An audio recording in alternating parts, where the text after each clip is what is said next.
comme David, Dieu qui m'a donné la puissance de tuer le lion et l'ours. Voilà ce qui est le fondement de la foi. Parce que quand votre foi est fondée sur ce que vous avez entendu, ou ce que vous connaissez de la Bible, les démons sont en vous. Ça, ce n'est pas la foi. C'est pourquoi Jésus a dit en Jean 5, 19, le Fils ne fait rien de lui-même. Peu importe combien vous connaissez la Bible, attendez que Dieu vous conduise par la révélation. Voilà la foi. La foi est une révélation. La foi, c'est le sixième sens. Sinon, vous tombez dans le cadre des démons. Moi, je connais. Il est écrit. Ça, c'est Matthieu 4. Amen. Attention à la foi intellectuelle. Frère Branham dit au paragraphe 88, l'homme est dans l'incapacité totale de pouvoir se sauver lui-même par ses propres œuvres ou par ses propres mérites. À travers tous les âges, seul Dieu vous sauve d'une façon inconditionnelle. Lorsqu'il vous a sauvé, vous êtes véritablement sauvé. Je vous ai dit la fois passée que ce n'est pas parce que vous venez à l'église que Dieu vous sauve. Qu'allez-vous dire de la femme de mauvaise vie qui est allée voir Jésus dans la maison de Simon le pharisien? Elle pleura à ses pieds. Elle n'a même pas dit Seigneur sauve-moi. Jamais. Elle n'a jamais demandé ça. Elle pleura à ses pieds. Après Jésus lui a dit femme, ta foi t'a sauvé. Dieu connaît les siens avant la fondation du monde. Et il les a prédestinés. Ce n'est pas vous qui, en connaissant la parole, vous vous sauvez. Non. Avec la connaissance de la parole, vous risquez de tomber dans le piège des démons. Et de parler à travers par un démon. Je connais ceci. Dieu a dit ceci. Non. Ce n'est pas ça qu'il faut. C'est pourquoi, regardez pour terminer que faire. Jésus a dit en Matthieu 13, versets 24 à 30. Matthieu 13, versets 24 à 30. Jésus a dit ceci. Il leur proposa une autre parabole et il dit, le royaume des cieux est semblable à un homme qui a semé une bonne semence dans son champ. Mais pendant que les gens dormaient, son ennemi vint, sema délivré parmi le blé et s'en alla. Lorsque l'herbe eut poussé et donné du fruit, livré par lui aussi, les serviteurs du maître de la maison vinrent lui dire, Seigneur, n'as-tu pas semé une bonne semence dans ton champ? D'où vient donc qu'il y a de livré? Il leur répondit, c'est un ennemi qui a fait cela. Et les serviteurs lui dirent, veux-tu que nous allions l'arracher? Non, dit-il, de peur qu'en arrachant l'ivraie, vous nous déraciniez en même temps le blé. Laissez croître ensemble. Dans l'église, il y a toujours les véritables croyants et les faux croyants. Jusqu'à l'enlèvement, on ne peut pas les séparer. Voilà le problème. Laissez croître ensemble l'un et l'autre jusqu'à la moisson. Et à l'époque de la moisson, je dirais aux moissonneurs, arrachez d'abord l'ivraie et liez l'engel pour la brûler, mais amassez le blé dans mon grenier. Amen. Je vous ai dit la fois passée aussi que le vrai et le faux doivent être toujours ensemble. Ce n'est pas parce que nous avons pris le message qu'il n'y aura pas des erreurs ici. Non, il y en aura toujours. C'est Dieu qui a voulu cela. Amen. Amen. Mais chacun a un libre arbitre. La Bible dit, examinez toutes choses, retenez ce qui est bon. Dans 1 Thessaloniciens chapitre 5, versets 21 et 22. 1 Thessaloniciens chapitre 5,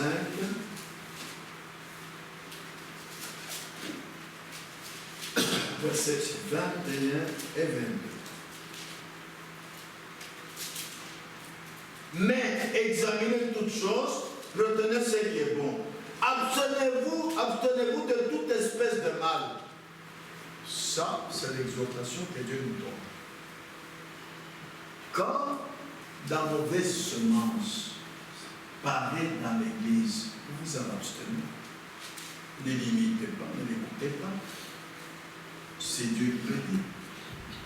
Amen. Amen. Ah. Et pour terminer, nous lisons ce paragraphe 208. Il faut que notre âme. Ce n'est pas fini, mais je m'arrête là parce que le temps est fini. On pourra continuer par la grâce de Dieu jeudi.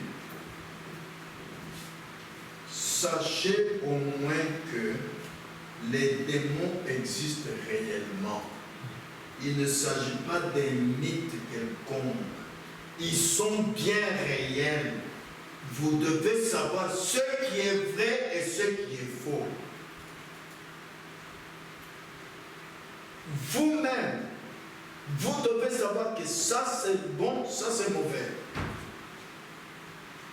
La vérité et l'erreur, vous devez savoir ça. Les deux sont si proches l'une de l'autre en ce jour de la fin. Il faut seulement que vous distinguiez l'une de l'autre.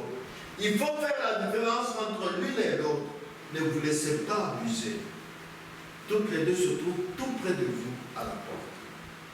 Vous devez savoir sur où est-ce que votre foi est fondée. Amen.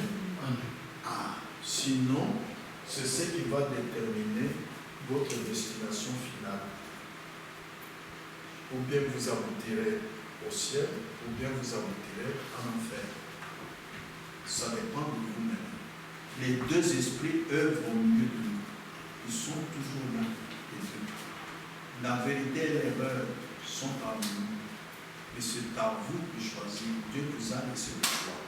Comme il avait laissé le choix à Adam et Ève au jardin d'Éden. Il est le même Dieu que nous avons. Amen. Amen. Que Dieu vous bénisse. Inclinez la tête pour l'adoration.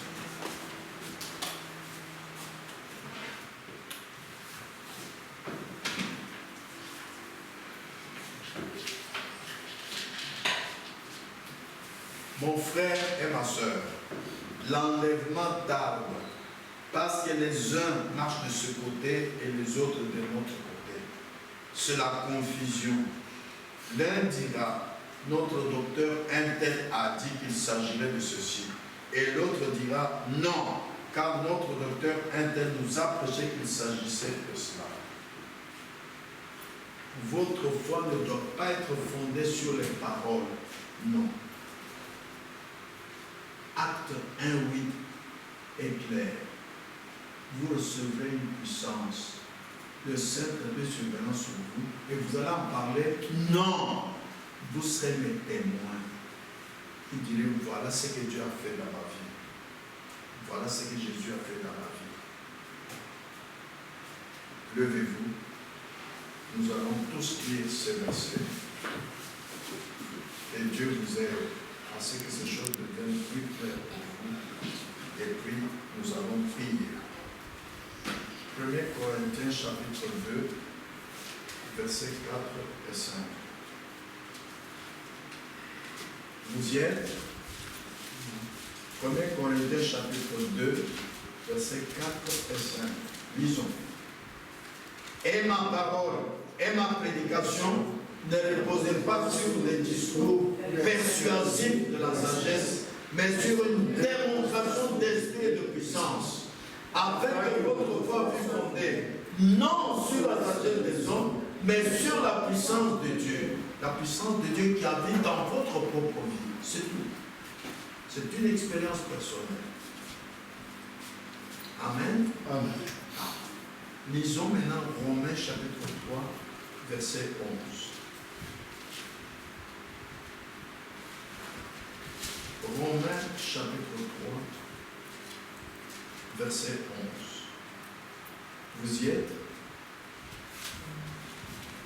Nul n'est intelligent, nul ne cherche Dieu. Tous sont égarés, tous sont pervertis. Amen. Amen. Maintenant, lisons Psaume 14, verset 2. Il faut chercher Dieu. Pourquoi? Parce que Jésus a dit, le Fils ne fait rien de lui-même. Et nous chantons toujours un cantique qui dit, je veux être comme Jésus. Si tu veux être comme Jésus, tout ce que tu dois faire, tu dois chercher Dieu. Tout, tout, tout, tout. Dans ce qui concerne le monde spirituel. Et quand tu es d'abord avec Dieu, Psaume 1:3, que Frère Frédéric a lu s'accomplit. Tout ce que tu fais te réussit. Amen. Amen. Amen. Bon. Psaume 14, verset 2.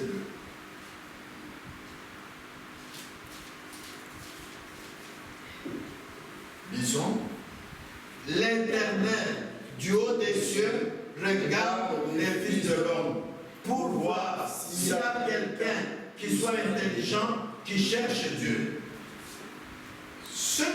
Quand tu cherches Dieu, c'est ce que Dieu attend. Lui, du haut des cieux, il regarde sur terre, il regarde qui le cherche. Alors, quand tu le cherches, dis-lui ceci et nous avons terminé. Psaume 139, versets 23 et 24. Regarde pendant que tu cherches Dieu, ce que tu dois lui dire. Psaume 139, versets 23 et 24. Après cela, chacun de nous va prier. Vous y êtes? Allons-y. Sonde-moi, ô Dieu, et connais mon cœur. Éprouve-moi et connais mes pensées. Regarde si je suis sur une mauvaise voie et conduis-moi sur la voie de l'éternité. Amen. Amen. Amen. Amen. Prions tous ensemble. Notre Père céleste, Dieu très saint, chaque fois que je viens dans ta maison, c'est pour te chercher. Je ne viens pas pour regarder les hommes. Je ne viens pas pour écouter les paroles des hommes. Je ne viens pas pour être un imitateur. Non, Seigneur, je te cherche. Je te cherche. N'est-ce pas toi qui as dit, vous me chercherez et vous me trouverez. Si vous me cherchez de tout votre cœur, je me laisserai être trouvé par vous. Laisse-toi être trouvé par moi, Seigneur. Parce que tu sais combien je te cherche. Tu sais cela, Seigneur. Afin que, lorsque je t'aurai trouvé, que tu éprouves mon cœur, que tu me conduises, que tu regardes. Si je suis sur une mauvaise voie et que toi-même tu me conduis sur une bonne voie. Car Jésus a dit, le Fils ne fait rien de lui-même. Il ne fait que ce qu'il va faire au Père. C'est pour ça que je te cherche, Seigneur. Et quand je t'aurai trouvé, Seigneur, toi éprouve-moi. Si je marche sur une mauvaise voie, toi le Tout-Puissant, toi qui n'échoues jamais, conduis-moi sur la voie de l'éternité, sur ta voie, toi.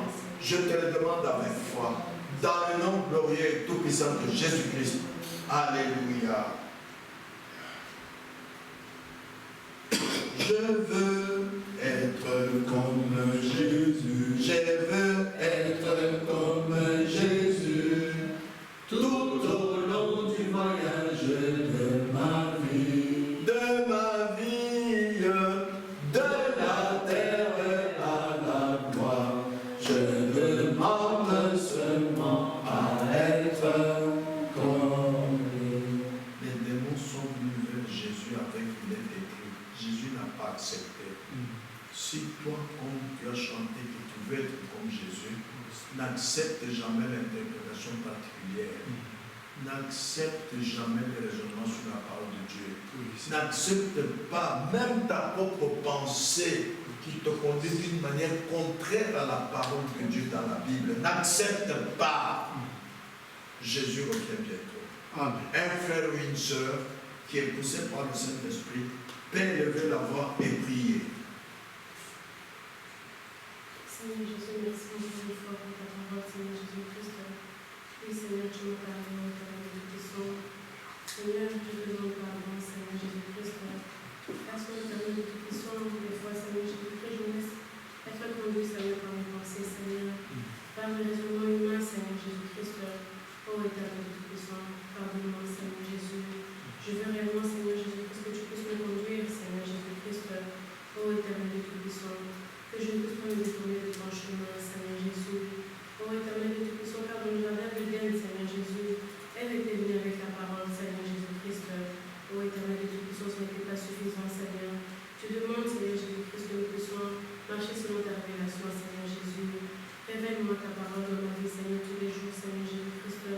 Apprends-moi, Seigneur Jésus-Christ, à marcher comme tu veux, Seigneur Jésus, pour que je ne puisse pas me détourner, Seigneur, de ce chemin-là, Seigneur, où tu m'as placé, Seigneur Jésus-Christ. Oh, éternel de Tout-Puissant, aide-moi, Seigneur